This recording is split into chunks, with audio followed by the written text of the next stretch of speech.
গাঢ় লাল জার্সিগুলোর ওপর ঝলমলে রোদ পড়ে ঝলসে উঠছিল। মঙ্গলবার লাল হলুদের তাপে সেমেন পাডাং ঝলসে যাবে কিনা সেটা সময় বলবে। যুব ভারতীতে পাডাংকে হারালে টেম্পোর সেমিফাইনালে ওঠার রেকর্ড ছোঁয়ার পথে এগিয়ে যাবেন মেহতাবরা। একটু এদিক ওদিক হলেই তলিয়ে যেতে হবে অন্ধকারে। মাত্র দুটো ম্যাচ খেলে এফসিতে নামতে হচ্ছে, প্রস্তুতিতে খামতি রয়ে গেছে। সমর্থকদের চিৎকারে ঘাটতিটা পুষিয়ে দিতে চান ফালোপা। এমনিতে ঠিক করে রেখেছেন ম্যাচের দিন সকালে প্রথম 11 সাজাবেন, তবে অনুশীলনে ইঙ্গিত 4-4-2 ছকেই দল নামাবেন। গোলে চোট পাওয়া অভিজিৎ, না পারলে গুরপ্রীত, রক্ষণে নওবা, উগা, অর্ণব আর সৌমিক, মাঝমাঠে মেহতাব, লোবো, টিকা, সঙ্গে ভাসুম। তৈরি রাখছেন সুয়েকাকেও, সামনে চিডি আর মোগা। সব মিলিয়ে মিশন পাডাং ম্যাচের কাউন্টডাউন শুরু হয়ে গেছে লাল হলুদে। We are quite prepared because some players come ready from national team to play.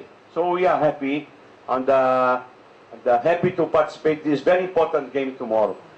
Obviously আমরা কনফিডেন্ট, কিন্তু ওভার কনফিডেন্স না, কেন যেহেতু ফার্স্ট ম্যাচ আমরা খুব লাকিলি হোম ম্যাচ পেয়েছি।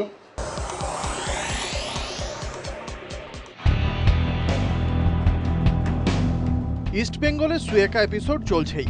এখনো পর্যন্ত যা খবর, মঙ্গলবার পাডাং ম্যাচে সুয়েকাকে রিজার্ভে রেখেই দল নামাবেন কোচ ফালোপা। ব্যাপারটা আঁচ করেই বেশ গরম হয়ে আছেন লাল হলুদের জাপানি ফুটবলার। সোমবার অনুশীলনেও বাড়তি তাগিদ দেখালেন সুয়েকা। কারোর সঙ্গে খুব একটা কথা বলছেন না। স্টেডিয়াম ছাড়ার আগে গজগজ করতে করতে যা বললেন তাতে সুয়েকার মনের হদিশ পেতে অসুবিধে হয় না। I don't know. I can play. I'm ready to play. Okay. You're fit? Yeah. I fit already. Okay. But somebody say I'm not fit. Still I'm nothing. But I don't know. I don't know. সুয়েকার কথা উঠলেই আবার স্পষ্টতই বিরক্ত হচ্ছেন East Bengal coach.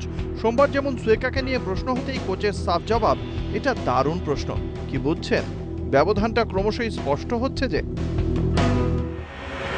Yes, good question.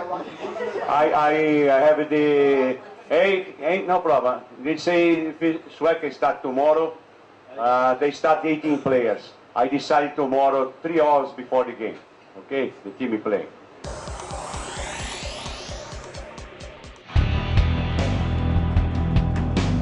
প্রথমে James Muga, তারপর চিডিয়েডে। প্রায় একই সঙ্গে স্টেডিয়াম ছাড়লেন দুই আফ্রিকান। সবকিছু ঠিকঠাক চললে মঙ্গলবার বিকেলেই আত্মপ্রকাশ করবে লাল হলুদের ভয়ঙ্করতম স্ট্রাইকিং জুটি। একসঙ্গে একটাও ম্যাচ খেলা হয়নি। সেমেন পাডাং ম্যাচেই কার্যত অ্যাসিড টেস্টের সামনে পড়তে হচ্ছে চিডিদের। শান্তশিষ্ট চিডি ম্যাচের আগে নিজেকে খোলসে ঢুকিয়ে রেখেছেন। তুলনায় অভিষেকের আগে মোগা বেশ উত্তেজিত। জানিয়ে দিলেন গোটা দলকেই নিজেদের ছাপিয়ে যেতে হবে। Tomorrow, who 11 is gonna be in the field? They have to fight for East Bengal, for India, not for East Bengal.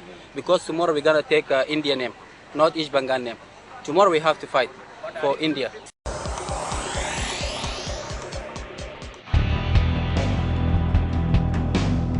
East বেঙ্গলের দায়িত্ব নেওয়ার পর প্রায় মাস দুয়েক হয়ে গেছে। কলকাতা লিগে দুটো ম্যাচেও খেলে ফেলেছে ফালোপার ইস্ট বেঙ্গল। তবে মঙ্গলবার বিকেলেই প্রথম বড় পরীক্ষায় বসতে হচ্ছে মার্কোস ফালোপাকে। মাঝের দুটো মাস ট্রেভর মর্গ্যানের অদৃশ্য ছায়া সমানে তাড়া করে বেরিয়েছে ব্রাজিলীয় কোচকে। মর্গ্যানের জুতোয় পা গলানো ফালোপা তাই বেশ চাপে রয়েছেন। মর্গ্যানি কোয়ার্টার ফাইনালে তুলে গিয়েছিলেন, এই ম্যাচে তাই বাড়তি চাপ। পাডাংকে হারাতে পারলে লাল হলুদের নতুন মাসিহা হবেন ফালোপাই। Good atmosphere in the country, good stadium, big stadium to play. Supporters are very hard in this game, will be very important for us. I believe our boys, they are very concentrated to also to give this gift with me to all of you.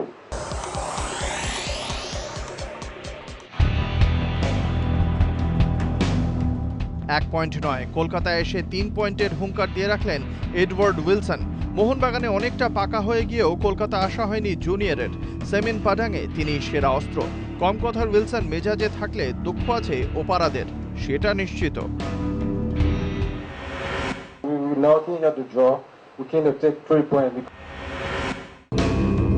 Indonesian লিগে গোটা 15 match খেলে কলকাতায় এসেছে Padang. দলের গোটা 3 ফুটবলারের আবার Chelsea, আর্সেনালের বিরুদ্ধেও খেলার অভিজ্ঞতা রয়েছে। 8 ঘাট বেঁধেই এএফসির সেমিতে উঠতে তৈরি হেভিওয়েট পাডাং।